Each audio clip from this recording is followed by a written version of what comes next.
once upon a time in a world of magic, light, and darkness.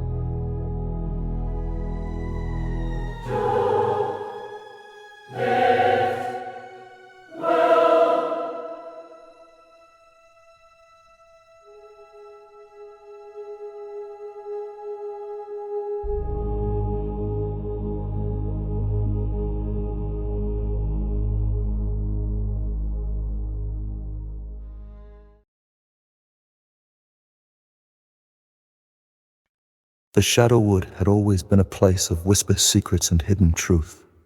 Its dense canopy a blanket under which the village of Sirendar could nurture its unique society, unseen, yet ever vigilant.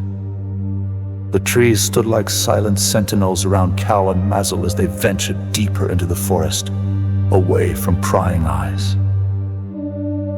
This part of the forest, thick with moss and whispering leaves, was far enough from Sirendar to serve as a refuge for their forbidden conversations. Mazel, her usually vibrant face clouded with distress, gripped Cal's arm tightly, her flowing gown snagged on brambles, but her concern lay elsewhere. Cal, we can't keep living like this. There must be somewhere beyond Sirendar. Somewhere we could be free together. Cal, clad in her warrior's attire that blurred the lines of her form, surveyed their secluded surroundings.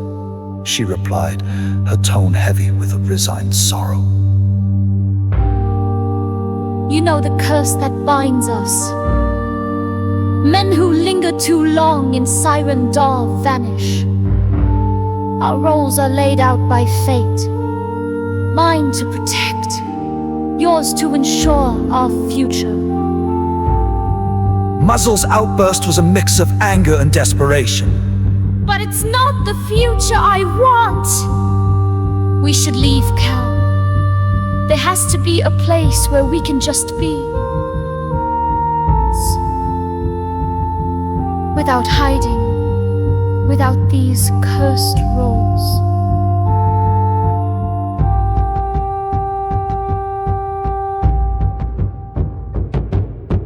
Cal's gaze fell to the forest floor. Seeking words that wouldn't come, Maisel's plea sliced through the tense silence. I hate it, Cal. I hate everything about this. Before Cal could respond, a rustling sound sliced through the low murmur of the forest, prompting her to signal silence with a finger to her lips with practiced stealth. They moved towards the noise, their hearts pounding as the underbrush gave way to a clearing.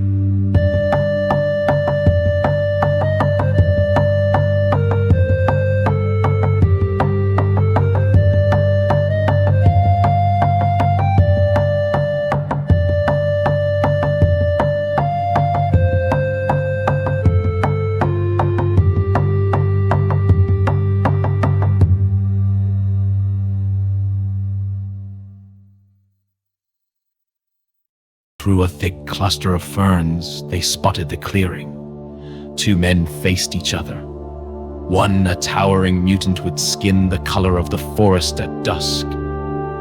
Armored hay, his presence menacing, the other less imposing in stature, but wrapped in an aura of undeniable authority, wore the muted greens and browns of the Order of Light. Their conversation carried through the still air, laden with a tension that made Muzzle grip Cal's arm tighter. I regret that it has come to this, Cathnar Gars, said the smaller man, his voice calm but firm. Your actions at Quasnar left us no choice. Cathnar Gars, his yellow eyes fierce, responded with a gravelly voice. I was ordered. Cassiton, my lords, desired this confrontation. They believe only I can end your path.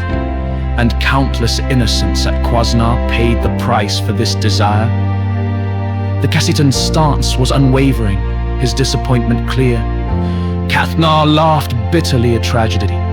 Yes, one I take no joy in. But here we stand because of it. Let us see if my lord's faith in me was misplaced. Mazel's whisper barely reached Cal's ears. What are they talking about? Who are these people? Cal murmured back, her eyes never leaving the scene. Quiet now. Just watch. Cathnar drew his blade, a massive sword that seemed to absorb the light around it. I challenge you to a duel of blades. Cassitan, no magic, no tricks. The Cassitan nodded, drawing his own sword, which gleamed even in the dim light. As you wish, pure steel, it is. Cathnar paused, his eyes narrowing. I sense magic. Cassitan, are you not being dishonest in this duel? The Cassitan raised his hand, swearing an oath. The magic you sense is for a matter elsewhere, unrelated to our contest. I swear our duel is by steel alone. Reassured but still wary, Cathnar charged, initiating a duel that erupted with ferocious intensity. The Cassitan's movements were a blur, almost too swift to follow. With a single precise motion, his blade sliced through the air, meeting Cathnar's flesh with deadly accuracy.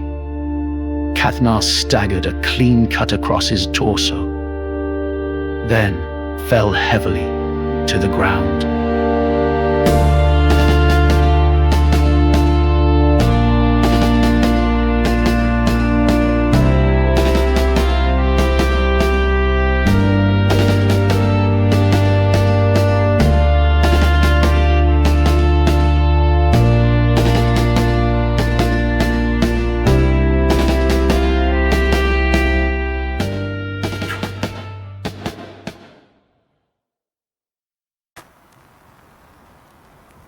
Mazel gasped, turning her face into Cal's shoulder, unable to watch as the Cassitan cleaned his blade and then knelt beside Cathnar.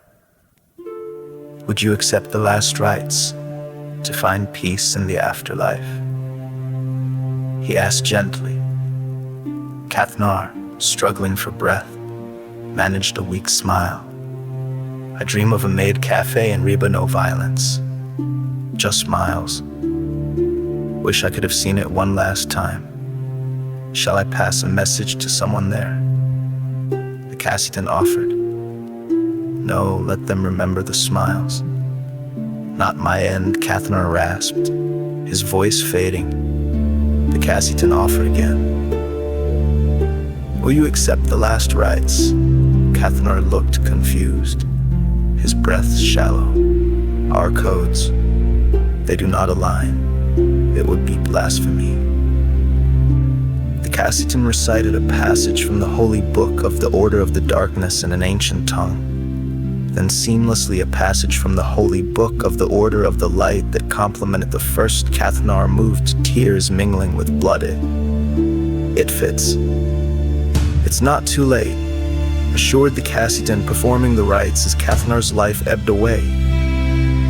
Cal and Mazel nodded at one another and slowly made their move. As they began to retreat, the Cassitan called out, "You there, in the shadows, come forward. You are safe." Mazel trembled, resistant, but Cal, moved by the Cassitan's display of honor, stepped forward, pulling Mazel with her. The Cassitan studied them, then nodded. "I sensed others nearby. I shielded you from his perception to keep you safe. I'm due in Sirendar to meet a companion and investigate a matter assigned by the Order of the Light." Cal instinctively tried to feign ignorance, but Mazel interrupted. "He is a man of honor. We will lead you to Sirendar." The Cassitan nodded, thanking them. "I promise, no harm will come to Sirendar during my visit." He then wrapped Cathnar's body with the earth using magic, making it disappear to its rightful place according to his beliefs. Cal and Mazel watched, astounded and uncertain as they led the way to their hidden village.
once upon a time in a world of magic, light, and darkness.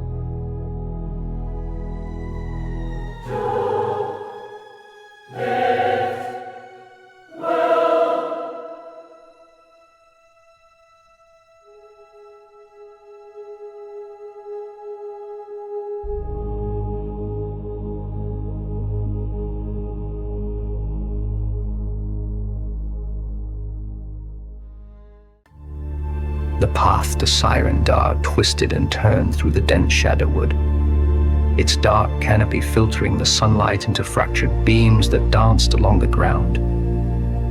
Cal and Mazel walked ahead of the Cassitan, their steps light but their minds heavy with questions. The presence of this mysterious man who had bested the formidable Kathnar Gars with such ease hung over them like a thick mist. Unable to contain her curiosity, Mazel glanced back at the Cassitan. His stride was steady and purposeful, his eyes seemingly lost in contemplation. So, where do you come from, traveler? It's rare to see outsiders this deep in the forest. The Cassitan smiled faintly but did not break his stride.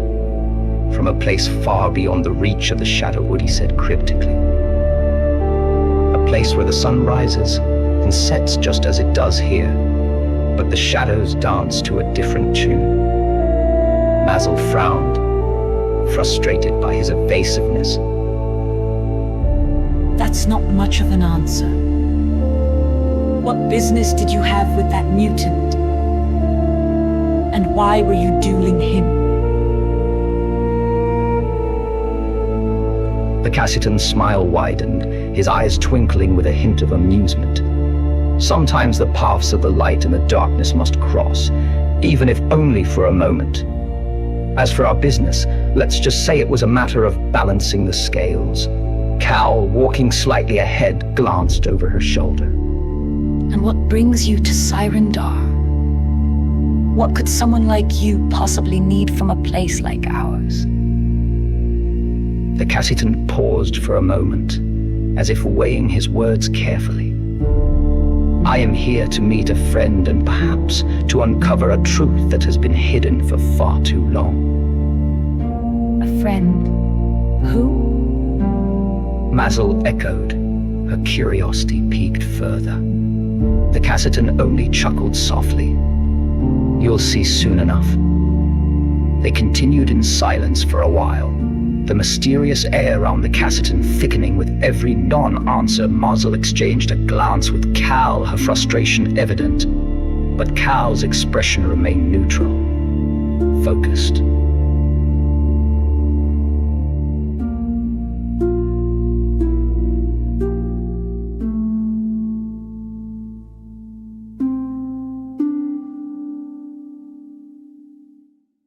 As they neared Sirendar, the faint sound of voices reached their ears, a murmur that grew louder. As they approached the village gates, emerging from the forest, they found themselves at the edge of a small commotion. At the center of it stood an older man in ragged clothes, a large backpack slung over his shoulders. He looked overwhelmed, surrounded by curious maidens, the village leader Herza, and a few of the more seasoned warriors. Ravni!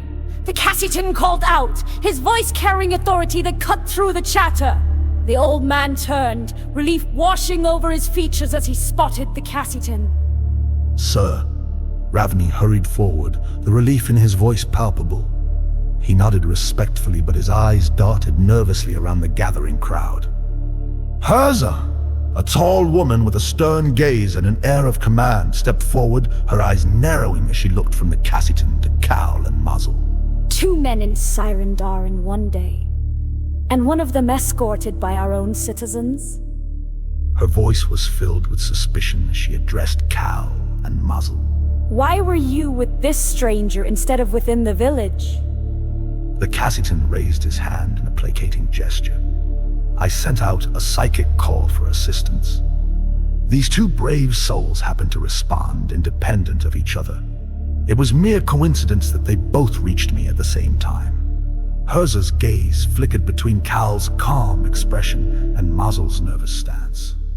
Is this true? Cal nodded firmly. Yes, village leader. We felt compelled to assist. Herza's eyes lingered on Mazel, as if searching for any hint of deceit, but with Cal's steady affirmation, she seemed satisfied. Very well. And what is it you need, traveler? The Cassitan bowed slightly. I am on a mission from the Order of the Light. I had lost my way and needed directions to Sirendar. I knew I was close, but the paths of the Shadowwood can be deceptive. Herza crossed her arms, her suspicion not entirely dispelled. What business does the Order of the Light have in Sirendar? I'm not at liberty to disclose that just yet. The Cassitan replied smoothly. But I assure you my presence here is only to observe and assist if needed. Herza's frown deepened, but she seemed more intrigued than alarmed now. We will provide you and your companion with room and board as emissaries of the Order of the Light, but you must leave within 2 days. The curse of Sirendar is real, and I will not have your deaths on my conscience. Ravni's eyes widened in alarm. A curse? What kind of curse? The Cassitan laid a calming hand on his shoulder. We will be fine, Ravni. Thank you for your concern, village leader. We will leave by tomorrow evening. Herza nodded sharply, then motioned to Cal and another warrior, a tall woman named Vazla, to lead the strangers to their lodgings. Vazla, her eyes lingering on the Cassitan, seemed almost mesmerized as she guided them through the village. As they walked, Vazla shot Cal a sidelong glance. I wish I were a maiden tonight, she murmured, her voice low enough that only Cal could hear. Cal stiffened slightly, a pang of jealousy flaring in her chest. She forced a neutral expression as she replied, Focus on your duties, Vazla. Vazla glanced at her, surprised by the sharpness in her tone, but nodded. They reached the small cottage designated for visitors, and the Cassitan turned to them. Thank you for your assistance. Warriors, he said, his tone warm and appreciative. We shall not trouble you further tonight. Cal and Vazla exchanged a brief nod with him before turning away. As they walked back, Herza awaited them, her expression stern. In the privacy of their lodging, Ravni turned to the Cassitan, his anxiety barely contained. Sir, what's happening here? What is this about a curse? Are we in danger? The Cassitan removed his cloak and set it aside, his demeanor calm and composed. There is no need to worry, Ravni. No harm will come to you. We are here to investigate a matter that has troubled Maja Haran for some time. Ravni's eyes widened. Maja Haran, the supreme leader of the Order of the Light. The Cassitan nodded. Yes, she has sensed a grave injustice occurring here. I have some idea of what is happening, but there are specifics that remain unclear. Ravni sat down heavily on the small cot provided for him. You probably already know most of it through your magic, don't you? The Cassitan smiled faintly. Only a general sense of things. Maja Haran's astral meditations have given us a glimpse, but the details are still murky. Ravni shook his head, rubbing his temples. And this curse, what's that about? The Cassitan's eyes darkened slightly. The curse is real, but it is not what it seems. Tonight we must dine with the townsfolk, ease their suspicions. And Ravni, do not get romantically involved with any maidens while we're here. Ravni looked almost offended. I would never, sir. My loyalty is to you. I could never serve you as I do if I were to become involved with anyone else. The Cassitan's expression softened. I know, my friend, but it's best to be cautious. This place holds many secrets, and not all of them are as they appear. Ravni nodded, still uneasy but reassured by the Cassitan's calm demeanor. They would face whatever came next together, as they always had.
Once upon a time in a world of magic, light, and darkness.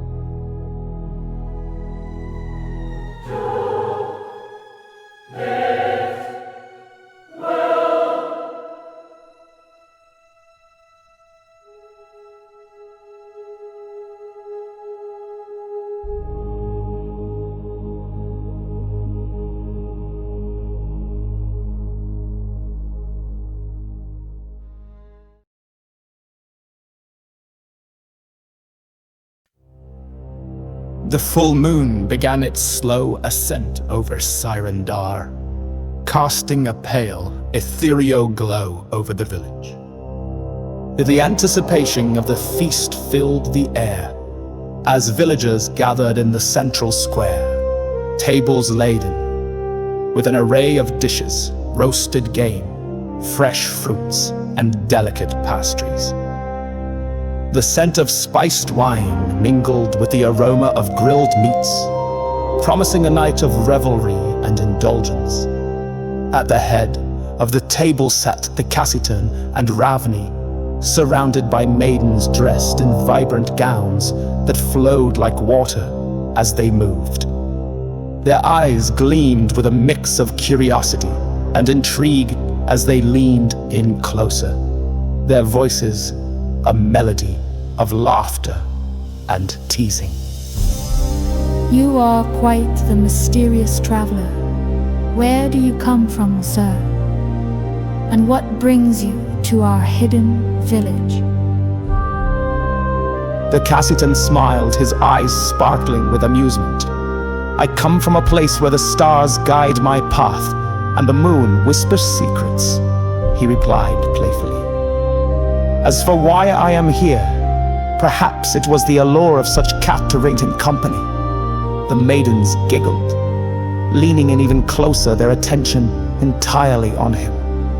But the Cassitan's gaze wandered, observing the warriors who stood vigilant on the outskirts of the gathering. Their helmets were adorned with light-blocking blindfolds, an unusual sight that caught his curiosity.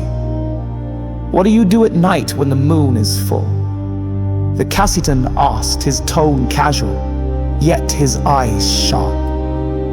Surely such a beautiful village has a lively nightlife.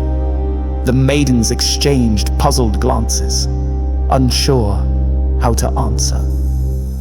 We rest, mostly. There is not much to do in Sirendar after dark. And the warriors? The Cassitan continued, gesturing subtly to the women who stood guard, their expressions hidden behind their helmets. Why do they wear those helmets with blindfolds? Another awkward silence followed. A maiden shrugged delicately. It is just the way things have always been. Our warriors are protectors, and they guard us with their sight turned inward, focused on their duty. Mazel, seated at the far end of the table, watched the exchange with a tight expression.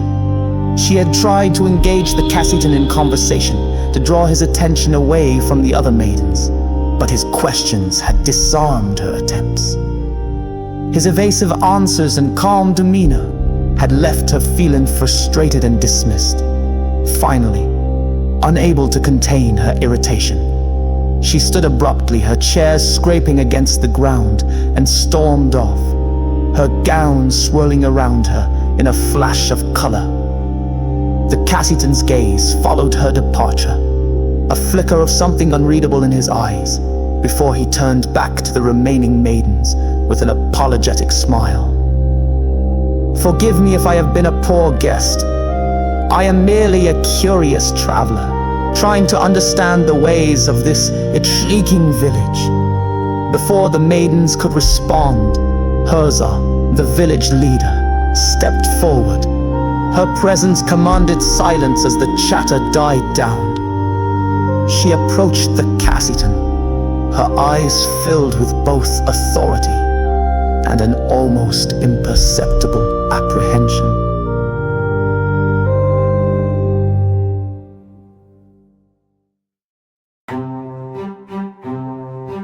Herza nodded towards the Cassitan and Ravni. "Welcome to Sirendar, traveler.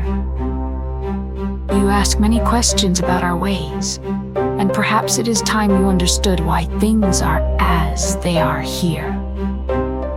She gestured for the villagers to gather closer, and the maidens and warriors alike leaned in. Their expressions attentive, Herza's voice softened, taking on a tone of somber reverence. Once long ago, Sirendar was like any other village in the kingdom of Mador. Men and women lived here together, our community strong and united. Her expression changed before she continued. But we had a neighboring village, Gubash, with whom we had a bitter dispute. They waged war against us, and though our men fought bravely and defeated them, Gubash would not accept their loss. She paused, her eyes drifting toward the full moon, which now hung high in the sky, bathing the village in its cool light. They hired a witch from the Order of the Darkness who placed a curse upon us. No man could spend more than 2 days in Sirendar without meeting a horrible fate, and no woman could bear a son. Only daughters. Herza closed her eyes for a moment dramatically before continuing. They believed this curse would leave us defenseless, without sons to grow into warriors, and without men to lead our village. A hushed murmur spread through the crowd as Herza's words sank in. Even the maidens who had heard this tale many times before seemed moved anew by its telling. Ravni, seated beside the Cassitan, looked around with wide eyes, clearly troubled by the implications of such a curse. Herza continued, her gaze sweeping over the assembled villagers. We suffered greatly in those early years. Grief, shame, and tragedy befell us, but we are resilient. We found a way to survive, to ensure our future, and to protect ourselves from those who would seek to harm us. Her eyes met the Cassitans, a flicker of something unspoken passing between them. We have adapted, stranger, and we continue our lineage in a manner that is both necessary and sacred.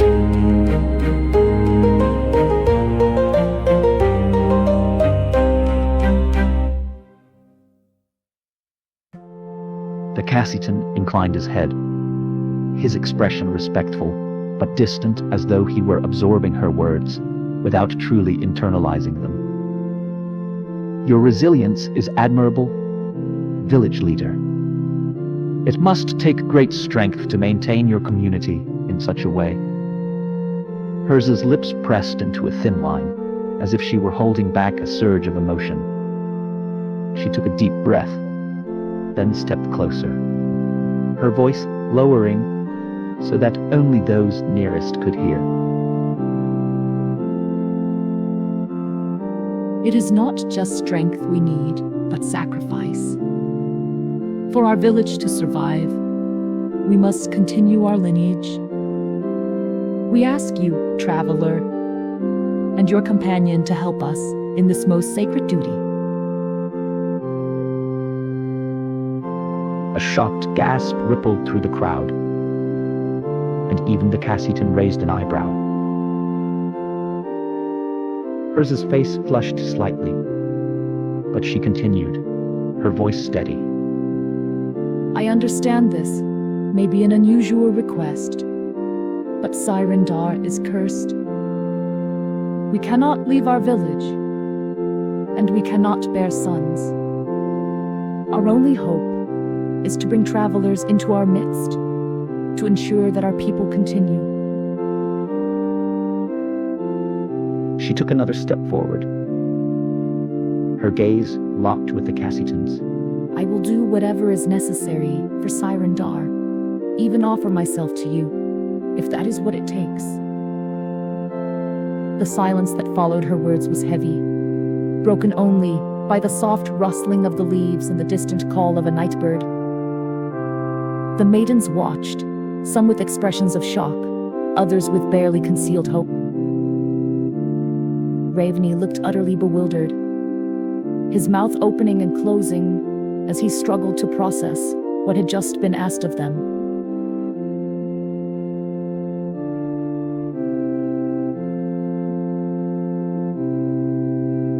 The Cassitan's expression softened as he regarded Herza, a hint of sadness in his eyes. I am deeply honored by your offer, village leader, but I cannot help you in this matter. My companion and I are here to investigate a different concern, one that does not involve the continuation of your people. He gestured gently to Ravani, who seemed to exhale a breath he hadn't realized he'd been holding. We appreciate your hospitality, and we are grateful for the feast and the company. But we must decline. Hers' shoulders slumped slightly, but she managed a nod.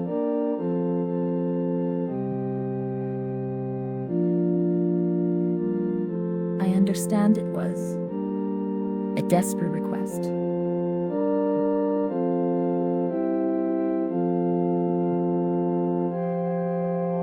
The Cassitan rose from his seat, bowing his head respectfully. Thank you for sharing your story with us, and for your hospitality. We will take our leave now. Good night.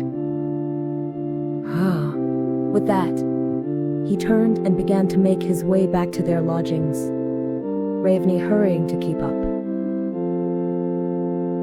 The villagers watched them go, their eyes filled with a mix of disappointment, confusion, and lingering hope.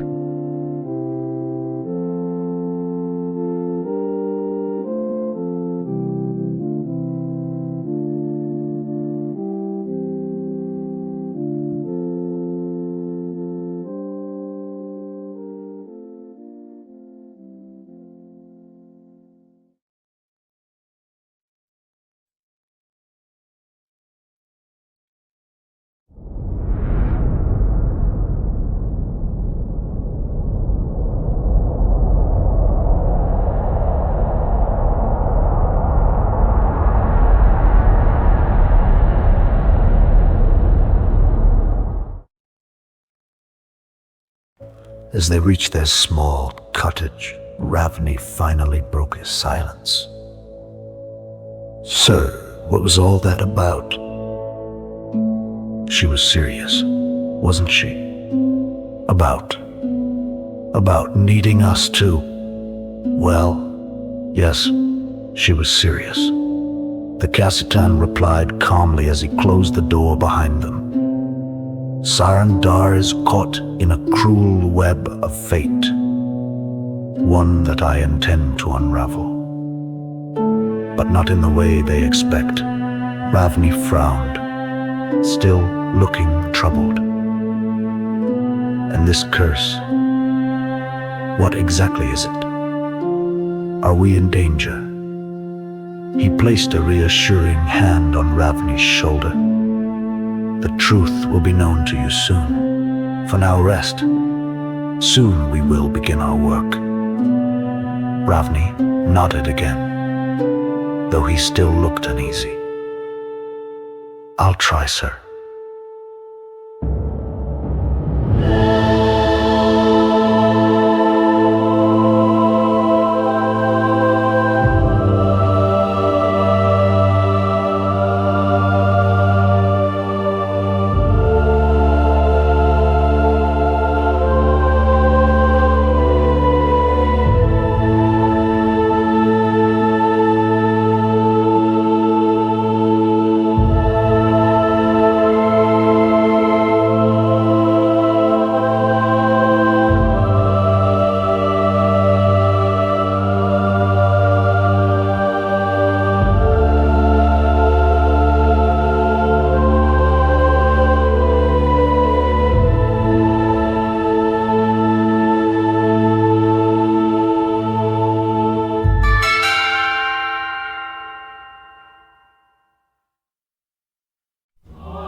Once upon a time in a world of magic, light, and darkness.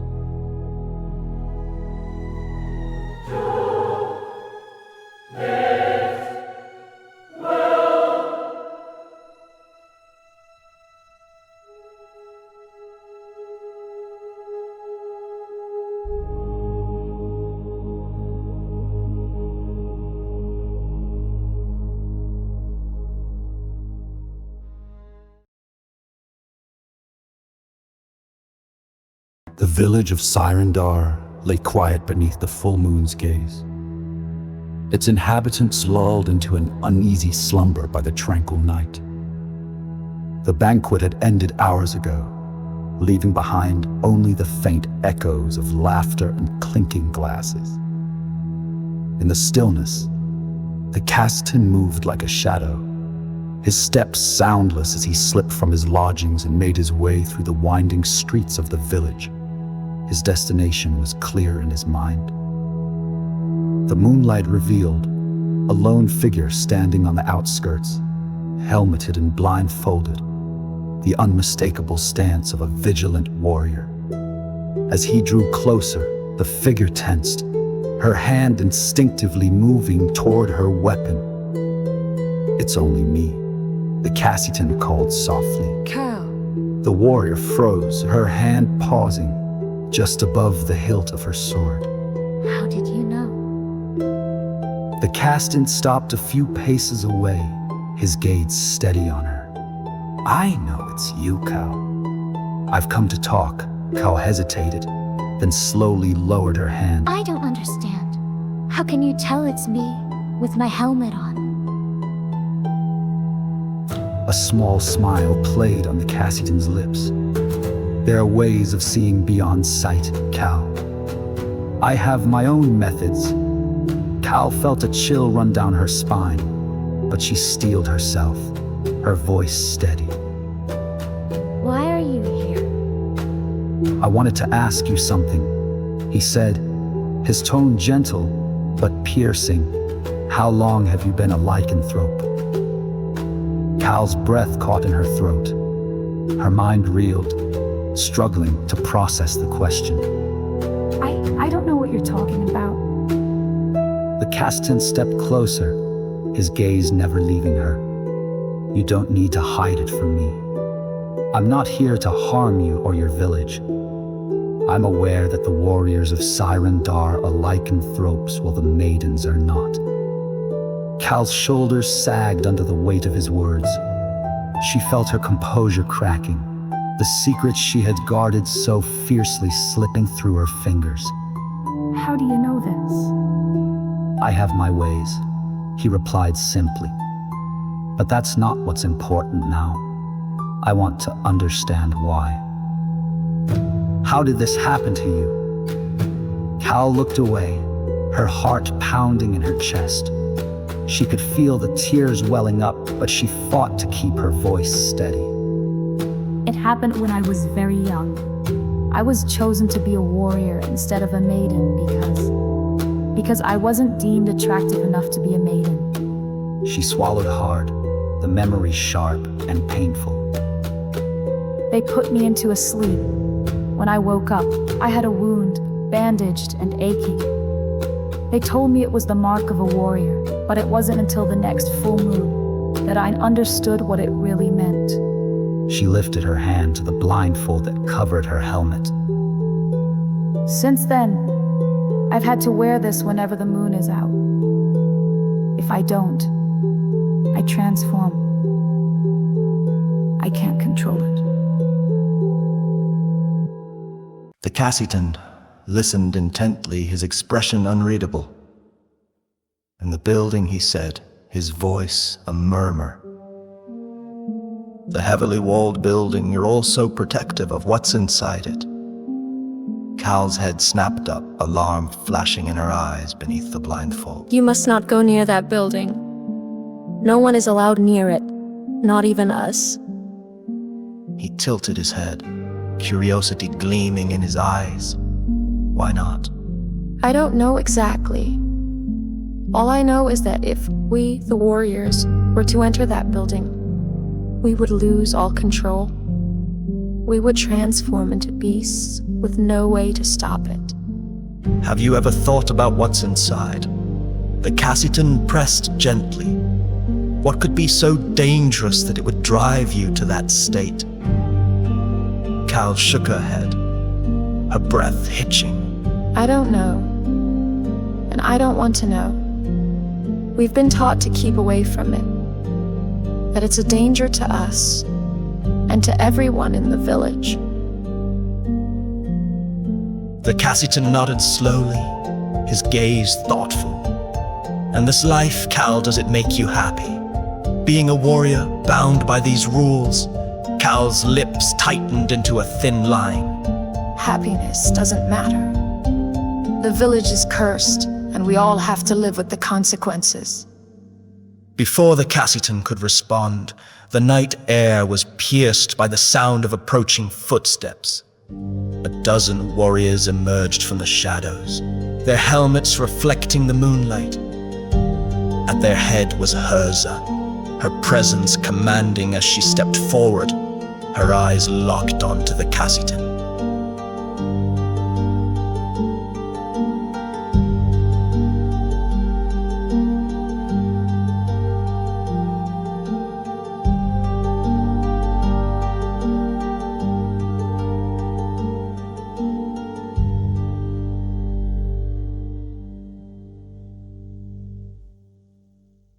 Ursa spoke, her voice steady but edged with a warning. I don't know what you're trying to accomplish here, but Cal has told you the truth. We must abide by the rules, all of us. You would be wise to return to your lodging, sleep, what is left of the night, and leave this place. Only death awaits those who stay. The Cassitan's expression remained calm as he met her gaze. This village has not been cursed, Herza, he said softly but firmly. What lies inside that building is the key to the truth. A ripple of unease spread through the warriors, their stances tensing. Herza's eyes narrowed. You don't know what you're talking about. If you try to approach that building, we will have no choice but to stop you. The Cassitan raised a hand, his voice steady and unwavering. I promise you, no harm will come to Sirendar or its people while I am here. But I must see what is hidden within those walls. Herza's hand went to her weapon, her eyes blazing with determination. You will have to kill us first. Before the tension could escalate further, a figure appeared at the edge of the gathering. Ravni, his face pale but resolute, stepped forward. "Stop this madness," he called out, his voice shaking but loud enough to carry. "You have no idea who this man is. Trying to harm him would be the height of foolishness." Herza turned her gaze to him, her eyes narrowing. We have more warriors than you can count, old man. You and the stranger cannot hope to stand against us. Ravni took a step closer, his eyes wide with desperation. "Do you not know who he is? This is Ravni." "Enough," the Cassitan interrupted, his tone firm. "They do not need to know." Herza's eyes flickered between them, suspicion etched across her features. Who are you? The Cassitan's gaze softened. "Someone who promised not to bring harm to this village. That is all you need to know." He raised his hand, and with a subtle gesture, the warriors' weapons were pulled from their hands, floating in the air before clattering harmlessly to the ground. The warriors gasped, staring in shock at their empty hands. "Please," he said gently, "I'm not your enemy, but I cannot leave without uncovering the truth." The Cassitan then motioned to the gathered warriors. "I will be removing your blindfolds now." Herza's voice shook with a mix of fear and defiance. You can't remove their blindfolds. They will transform and won't be able to control themselves. The Cassitan's eyes gleamed with a quiet certainty. "They will have control, I promise." He raised his hands, casting a spell that shimmered in the moonlight. The warriors' helmets and blindfolds lifted gently from their heads, revealing eyes that glowed with an otherworldly light. Cal felt the power surge within her, the familiar pull of the beast inside. But she remained calm, her mind clear. The warriors looked at one another in stunned silence, their transformations held at bay despite the moon's full presence above them. "Come with me," the Cassitan urged, his voice a beacon of calm amidst the storm of emotions. "It's time for all of you to see the truth." He turned and began to walk toward the walled building, the warriors following hesitantly, their glowing eyes filled with a mixture of fear and hope.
Once upon a time in a world of magic, light, and darkness.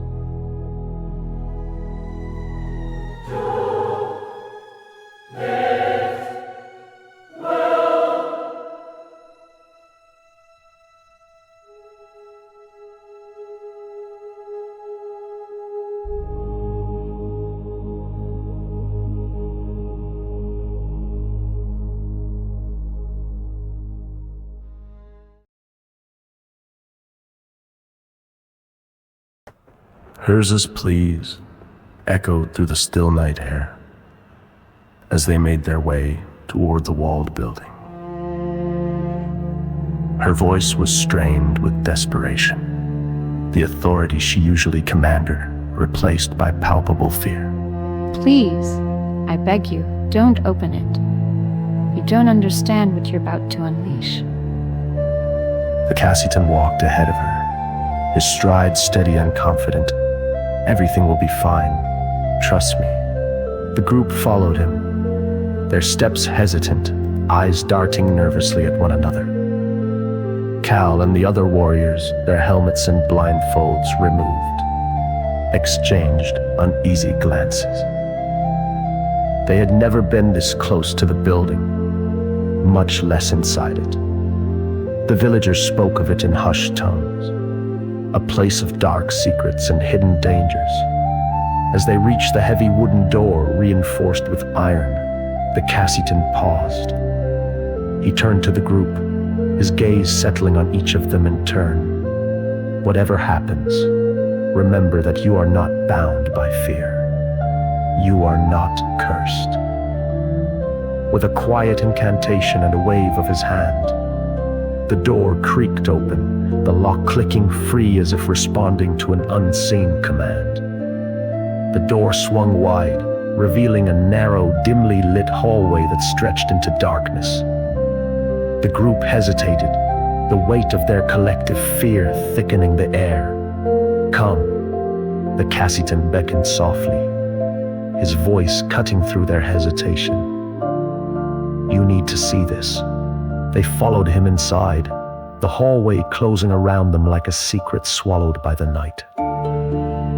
The air was thick with the scent of damp stone and something else, an earthy, primal musk that made the hairs on the back of their necks stand on end.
The hallway led to a large chamber illuminated by a harsh, unnatural light.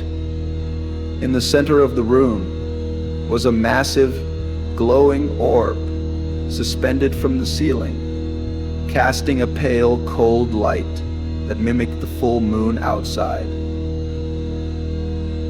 Beneath the orb, a hulking figure was bound in heavy iron shackles. A ravenous, gray-haired werewolf thrashed against its restraints, its eyes blazing with fury and hunger.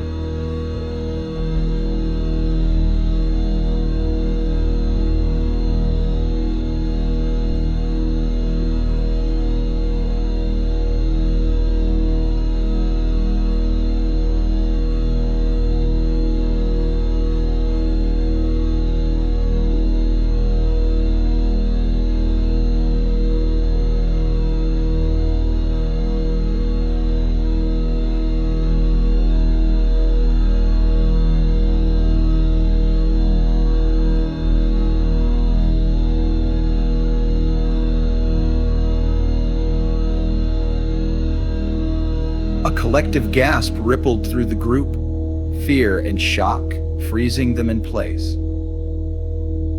The werewolf's snarls echoed through the chamber, a guttural, inhuman sound that sent chills down their spines. Cal felt her heart hammering in her chest, every instinct screaming at her to run, to fight, to do anything but stand here and watch.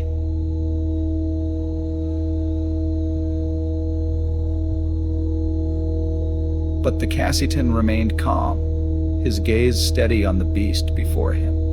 He stepped closer, his presence almost soothing despite the chaos around him. "Everything will be fine," he repeated, his voice like a lullaby in the storm, with a slow, deliberate motion. He raised his hand, the faint glow of magic shimmering around his fingers.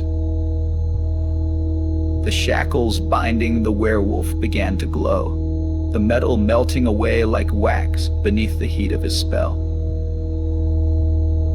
The werewolf roared, its massive form surging forward, but the Cassitan stood his ground. The beast swung its clawed hand at him, with a speed that belied its size, but the Cassitan moved just as swiftly. He raised his index finger and met the blow, a single touch that deflected the werewolf's powerful strike, as if it were nothing more than a breeze. Then, with his other hand, he reached out and gently placed it on the werewolf's head. A soft golden light spread from his palm, washing over the werewolf in a wave of warmth and peace. The beast stiffened, its growls turning into soft whimpers as it slowly relaxed, its massive body going limp as the fury drained from it. The werewolf slumped into his arms, its eyes fluttering closed as it let out a shuddering breath.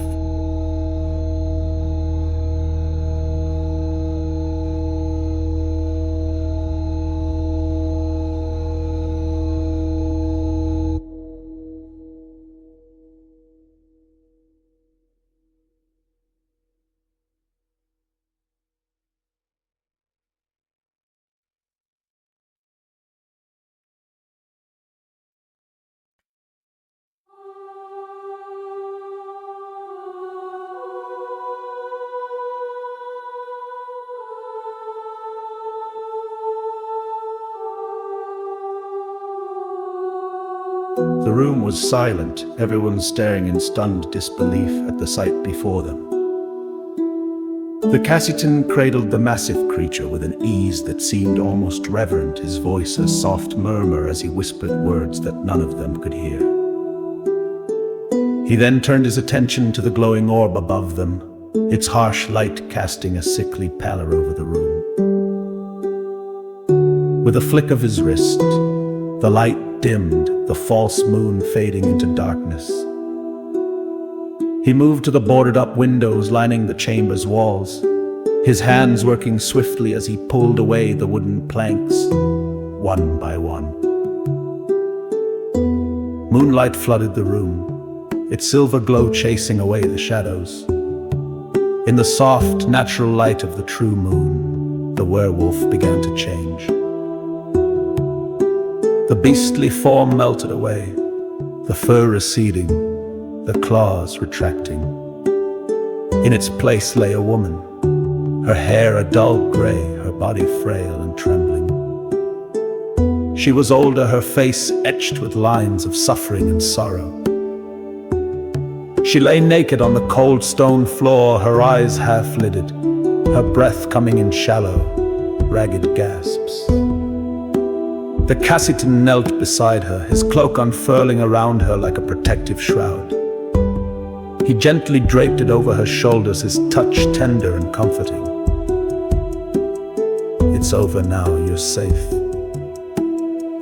The woman blinked up at him, her eyes filled with tears. She clung to the fabric of his cloak, her body racked with silent sobs. He held her close, his presence a shield against the raw, open wound of her pain.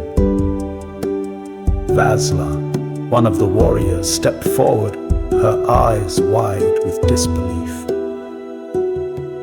Herza! What is this? What does this mean?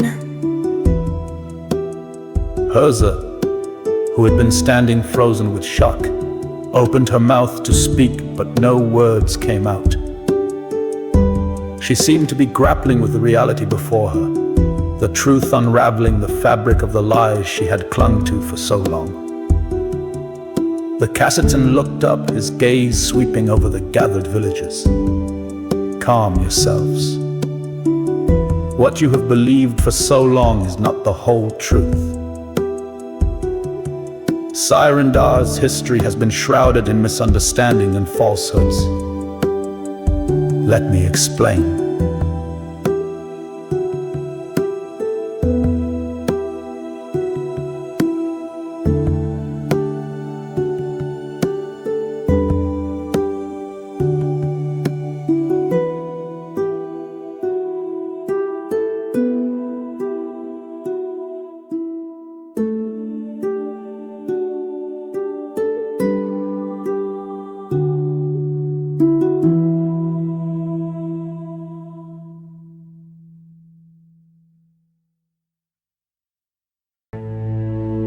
He stood, still holding the trembling woman in his arms, and began to speak.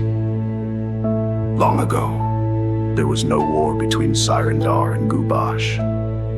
They were two villages that lived in harmony, until they were both invaded by the Hagararths, brutal warriors from the Kingdom of Nulls known as the Land of the Southern Peoples. He paused, allowing his words to sink in. Both villages suffered greatly, but they united, and with the help of the werewolf clan that resided in Gubash, they managed to drive the invaders away. To protect Sirendar from future attacks, Gubash sent 3 of their werewolves to live among them. A young priestess, untrained and inexperienced, attempted to bless Sirendar, but she made a grave error. His eyes softened as he looked down at the woman in his arms. Her spell went awry. Instead of protecting Sirendar, it left the village unable to bear sons. The Cassitan took a deep breath, his gaze sweeping over the villagers and warriors who stood before him. Their eyes filled with a mixture of confusion, fear, and a glimmer of hope. He glanced down at the woman in his arms, her frail body trembling with the weight of years spent in darkness and solitude. The Hagararths were relentless. He continued, his voice steady but tinged with sorrow. They returned to Sirendar many years after the initial invasion. They came in greater numbers, armed with a vengeance that knew no bounds. They slaughtered every man who stood in their way, reducing Sirendar to ashes and blood. The villagers murmured in horror, the brutal truth of their past settling over them like a shroud. The warriors clenched their fists, their eyes blazing with anger and sorrow. The Cassitan's voice softened as he spoke of the terrible cost. But in that darkest hour, it was the werewolves of Gubash who rose to protect you. He said, his eyes shining with a fierce, unyielding light. The 3 werewolves that had been sent to defend Sirendar fought with a strength and fury that defied all odds. They held the line, pushing back the invaders, driving them away from your homes. He paused, the weight of his next words hanging heavily in the air, but they paid a terrible price. Only one of them survived that night. She alone stood against the onslaught, her comrades fallen beside her. He looked around the room, his eyes lingering on each face. After that night, the Hagararths turned their wrath on Gubash. They struck with such brutality that the village was completely destroyed.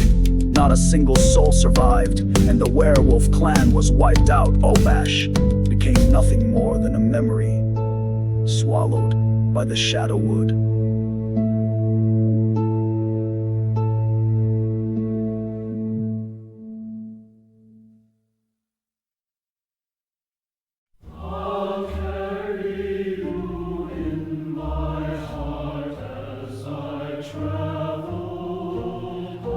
Carry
Once upon a time in a world of magic, light, and darkness.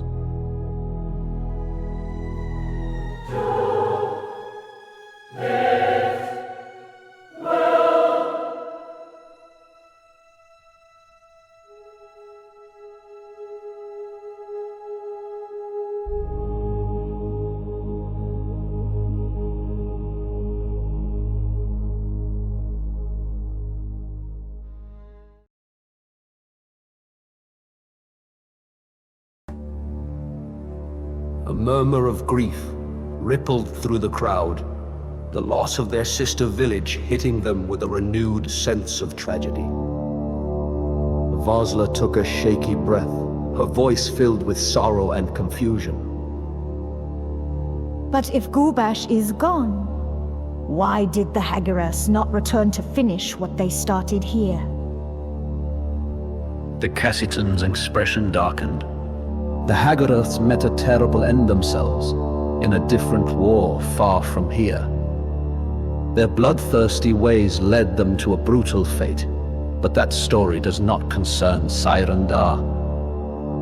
What matters is that your people were spared, thanks to the sacrifice of those who came to protect you.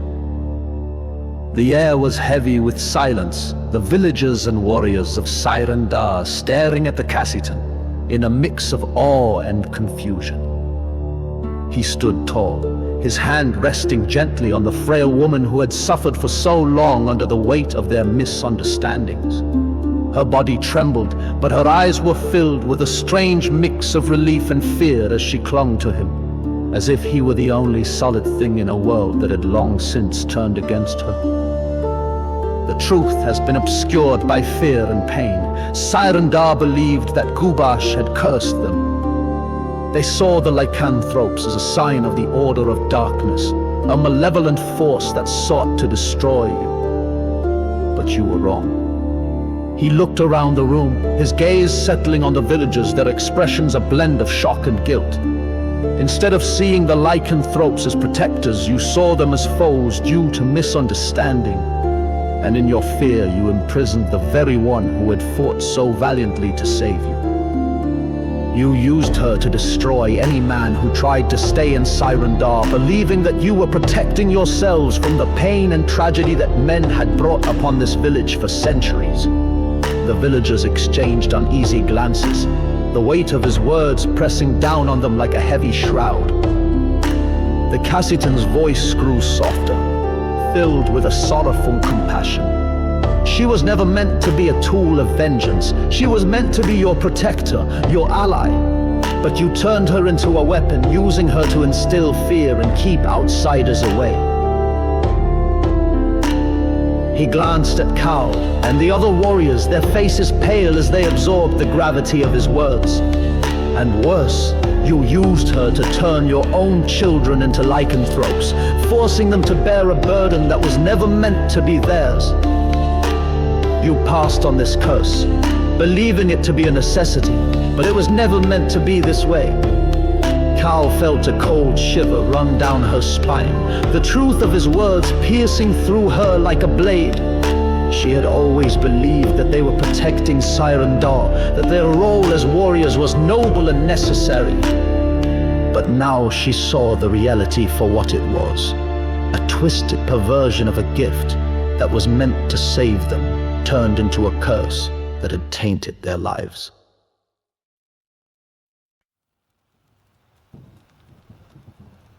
The Cassitan turned his gaze back to the Gubashian woman, his eyes filled with deep compassion. "You have suffered so much," he said softly, his voice filled with a quiet strength. "I know how much pain and torment you have endured here, how they have used you, tortured you for their own purposes. But you do not have to suffer any longer." He gently brushed a strand of hair from her face, his touch light as a feather. "I can take the lycanthropy away from you. If that is your desire, I can free you from this burden." The woman looked up at him, her eyes wide with a mixture of hope and fear. She clung to him, her hands trembling as if afraid to let go. What would happen if you did? The Cassitan's expression softened, his eyes filled with a sad understanding. If I take it away, your lifespan will shorten. You will have less than a decade left to live. But those years will be yours, free from this curse. You will be able to choose how you live them, unbound by the pain and suffering that has held you captive for so long. He paused, his gaze steady on hers. The Order of the Light will take care of you, provide for you, so that you can spend your remaining time in peace. You will be safe, free to live as you wish. Tears welled in her eyes as she looked up at him, her fingers tightening around his cloak. She seemed unable to speak, her voice choked with emotion. The Cassitan looked up at the warriors gathered around them, his gaze serious. This offer extends to all of you. You have been bound by this curse, forced to live lives that were never meant to be yours. If you wish to be free of it, I can release you. You can live out the rest of your natural lives, free to choose your own path. Cal felt her heart race, her mind spinning with the possibilities. A life without lycanthropy, without the constant struggle to control the beast within her. It seemed like a dream, an impossible hope. She glanced at her comrades, their faces filled with the same uncertainty and longing that she felt. The Cassitan's voice was gentle as he continued, "You do not have to decide now. This is not a choice to be made lightly."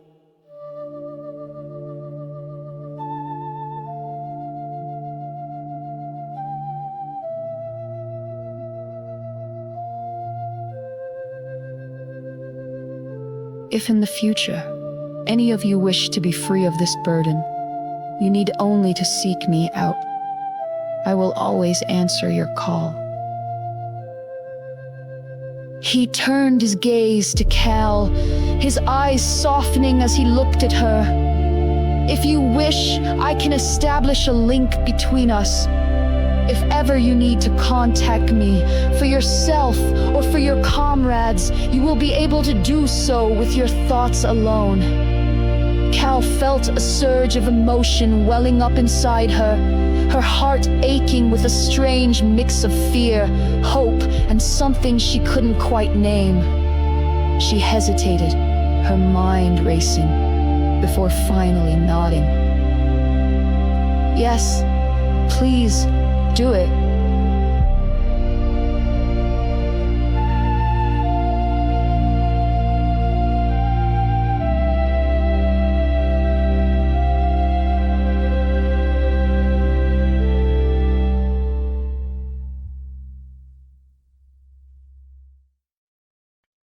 The Cassitan gently laid the Gubashian woman down, his movement careful and reverent. He stood and stepped toward Cal, his eyes never leaving hers. "May I touch your face?" He asked softly, his voice filled with a quiet respect. Cal's breath caught in her throat, her heart pounding so loudly she was sure he could hear it. She nodded, unable to find her voice. The Cassitan's hand was warm as he cupped her cheek, his touch gentle and reassuring. He closed his eyes, murmuring soft, unfamiliar words, and she felt a strange, tingling sensation spreading through her like a current of magic flowing between them. Her heart raced, her mind spinning as the magic pulsed between them. She felt something shift, something deep and profound, as if a part of her soul was being touched by his. She closed her eyes, tears streaming down her face as she savored the warmth, the comfort, the strange, inexplicable connection that seemed to bind them. He opened his eyes and began to pull his hand away. But Cal's own hand shot up, gripping his and holding it against her face. She closed her eyes, tears slipping down her cheeks as she leaned into his touch, not wanting the moment to end. Please. Just a little longer.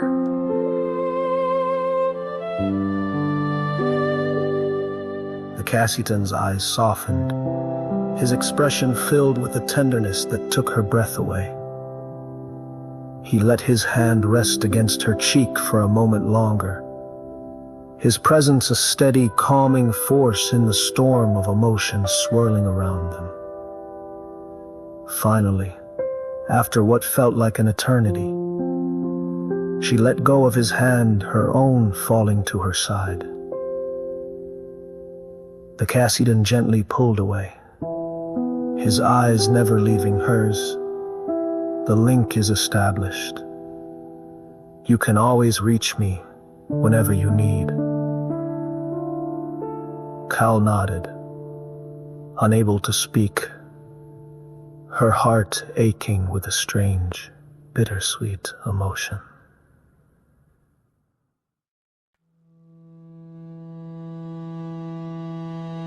She watched as he stepped back, his gaze lingering on her for a moment before turning back to the Gubashian woman. The silence in the room stretched thin, heavy with the weight of possibility and fear.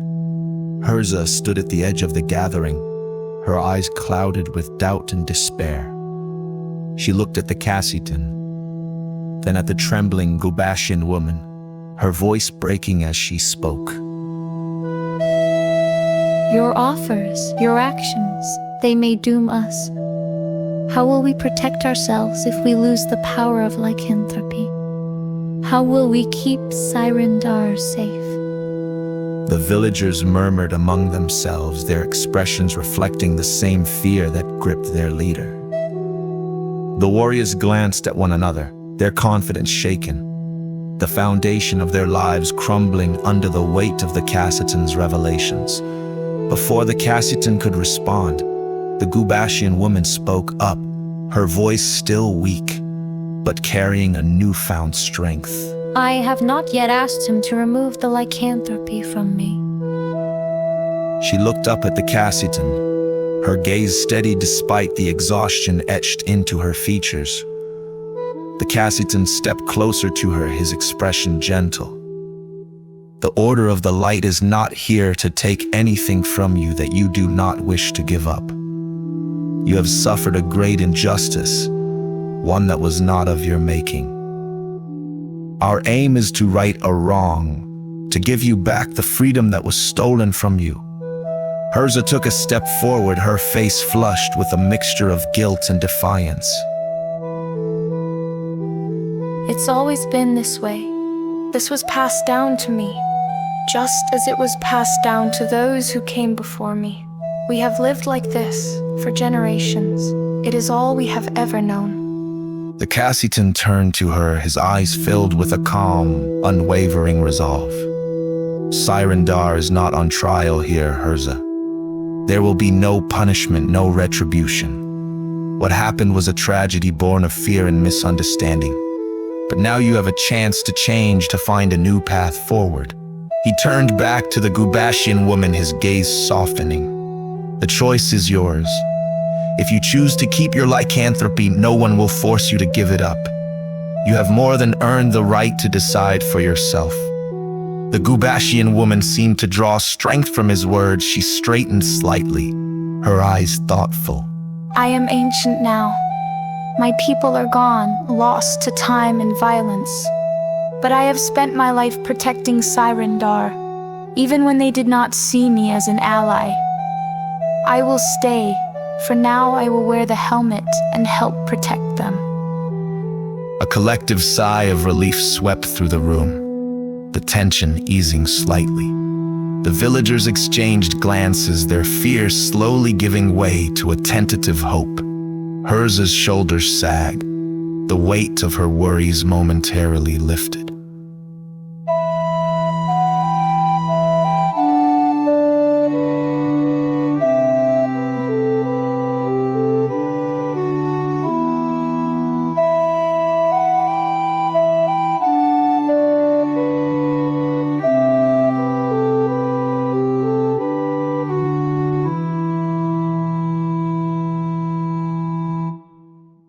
The Cassitan nodded, his expression respectful. If you ever change your mind, let Cal know. She can contact me, and I will come. He paused, his gaze sweeping over the gathered villagers and warriors. But there is one thing that must change immediately. You must stop murdering men who come to stay in Sirendar. A ripple of shock and shame passed through the crowd. Herza's face turned pale, and she looked down, her hands trembling. Men have brought us so much pain, so much suffering. We thought we were protecting ourselves, protecting our people. I know, the Cassitan said softly, his voice filled with a deep understanding. Men of many flags have committed atrocities against Sirendar, but now you have a chance to break the cycle of violence and fear. You can start anew, build a future where your people are not bound by the past. He glanced at Cal, then back at Herza. And if you wish, I can correct the blessing that was wrongly administered by the Gubashian priestess so long ago. I can give you back the ability to bear sons. The room fell into a stunned silence. The villagers stared at him, their faces a mixture of shock, confusion, and hope. Even the warriors seemed taken aback, their eyes wide with uncertainty. The Cassitan smiled gently. But I wonder if that would be a shame. He mused, his gaze sweeping over the women of Sirendar, their beauty and strength shining through their uncertainty. You are all so beautiful, like flowers tended by the hand of the great God on humanity. It is a unique blessing, one that should not be taken lightly. Herza looked up at him, her eyes filled with a cautious hope. We will discuss it. We will end the practice of killing men who stay too long. And we will begin debates on whether we want sons in our future. The Cassitan nodded, his expression one of quiet satisfaction. That is all I ask. This choice is yours, and yours alone. Whatever you decide, I will report it to the Order of the Light, so that the truth of Sirendar will be known. The villagers and warriors exchanged glances, the tension in the room slowly ebbing away. They had been given a choice, a chance to change the course of their history. The path ahead was uncertain, fraught with challenges and unknowns, but it was theirs to choose. The Cassitan looked around the room one last time, his eyes filled with a deep, abiding respect. May you find peace and freedom in whatever form it takes, he said softly. And with those words, the promise of change hung in the air, a fragile, hopeful thing waiting to be grasped.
once upon a time in a world of magic, light, and darkness.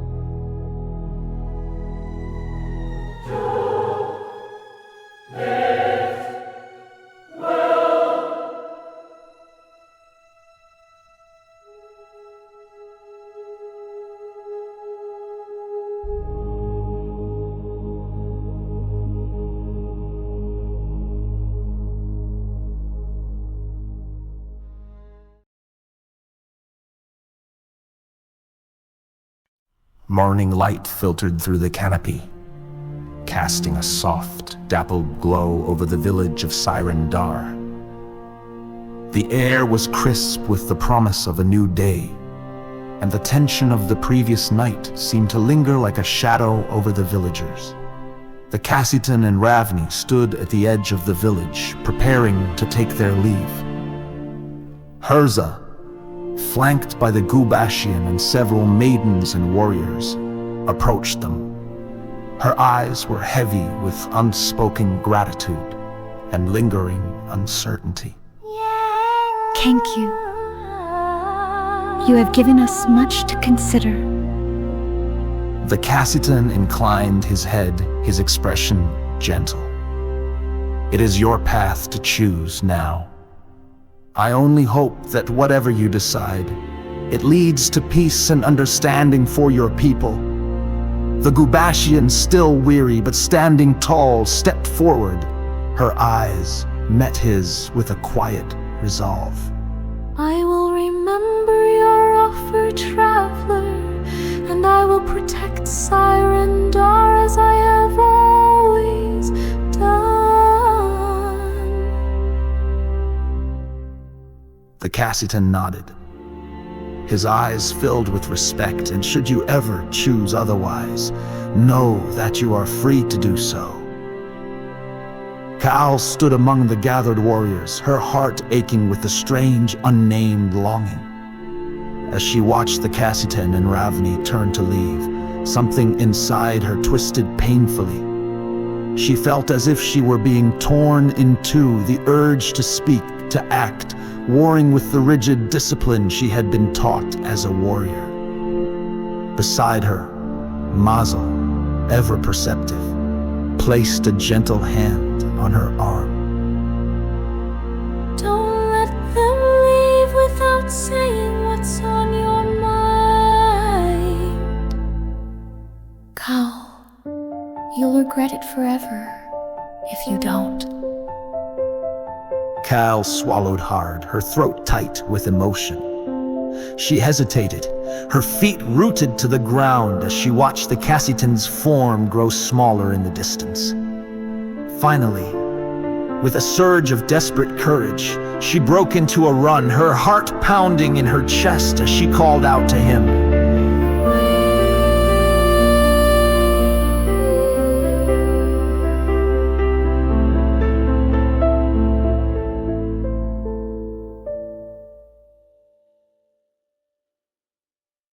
The Cassitan paused, turning back just as Kal reached him, her breath coming in ragged gasps. Ravni, sensing the need for privacy, nodded respectfully and continued on, leaving them alone. The Cassitan's eyes softened as he looked at her, his expression curious and patient. "What is it, Kal? What do you wish to say?" Kal's mind was a whirl of emotions, her thoughts tangled and jumbled. She struggled to find the right words, her hands trembling slightly as she tried to steady her breath. Who are you? How can you do magic like a wizard and yet also fight like a duelist? How does one become like you? The Cassitan studied her for a moment, his gaze thoughtful. "I am a duelist wizard. It is a rare class within the Order of the Light. There are very few of us. I am the third most powerful officer in the Order." He watched her reaction carefully, the flicker of awe and confusion in her eyes. He hesitated before speaking again. I am also a Cassitan, one of the few left in the world. Cal's eyes widened, a sharp intake of breath escaping her lips. A Cassitan? Are you the Cassitan? The one known the world over? The Cassitan inclined his head slightly. Yes, that would be me. But if you know what that means, you also know the weight it carries. The responsibility is immense, the expectations relentless. I must always be mindful of my actions, for they reflect not just on me, but on my people. Cal stared at him, her mind struggling to reconcile the man before her with the legendary figure she had heard of only in hushed whispers. Could you teach me? Teach me to be like you, a duelist wizard, the most powerful warrior on Earth. The Cassitan's expression softened, a hint of sadness in his eyes. I cannot. I am bound to the Order of the Light. My skills, my knowledge, they are not mine to pass on. My duty is to serve, not to train others. Cal's shoulder slumped, disappointment washing over her. You can offer freedom to the Kubashian, to Sirendar, to so many others, but you yourself are not free. How can that be?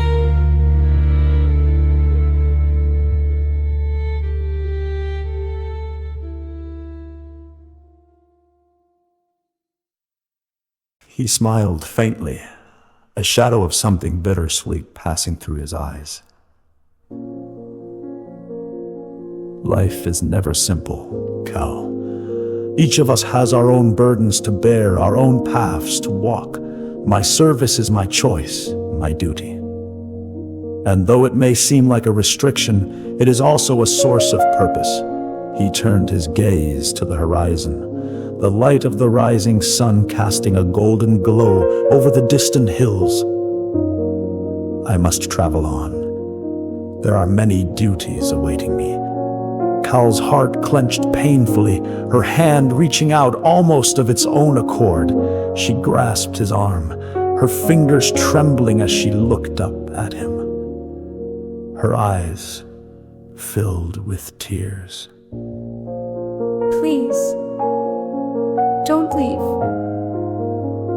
I can't explain it, but I feel like I can't be apart from you. I want to be with you, by your side. The Cassitan's eyes softened as he reached up, gently wiping the tears from her cheeks. You have a life here, Cal. You have Mazel and your comrades. Your place is in Sirendar, helping to build a new future for your people. And I cannot take on more travelers. My path is too dangerous.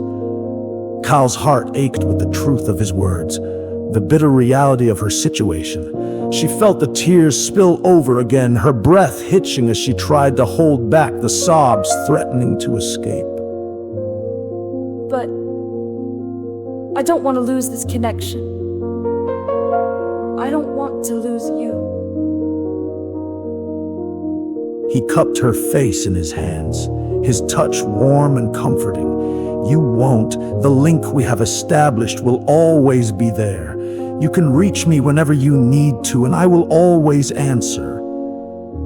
She closed her eyes, leaning into his touch, savoring the warmth and gentleness of his presence. I'm sorry. I shouldn't have. He shook his head, a soft, understanding smile on his lips. There is nothing to apologize for, Cal. Your feelings are true and they are yours. But you have a life to live here, a future to build, and I promise you will see me again. Cal nodded slowly, her heart aching with the bittersweet finality of his words. She took a deep breath, forcing herself to stand tall, to put on the mask of the warrior once more. Safe travels. Until we meet again. The Cassitan bowed his head, his eyes filled with a quiet, unspoken gratitude. Until we meet again, Cal, and remember, keep my identity to yourself. Only tell Mausel if you believe she can keep the secret. The link we share must remain hidden, for it can be used against both of us if my true identity were known. Cal nodded, swallowing hard as she fought to keep her composure. I understand. I won't tell anyone. With a final lingering look, the Cassitan turned and began to walk away. His figure growing smaller in the distance, Cal watched him go, her heart breaking with every step he took. When he was finally out of sight, she fell to her knees, burying her face in her hands as the sobs she had held back for so long finally broke free. The pain and longing that had been building inside her poured out in a torrent of tears, her body shaking with the force of her grief. But even through the tears, a small, fragile hope lingered in her heart, the promise that one day somehow she would see him again. And that thought, as painful as it was, gave her the strength to rise, to wipe her tears, and to turn back toward Sirendar, toward the life she had to live, and the future she had to build. For now, that would have to be enough.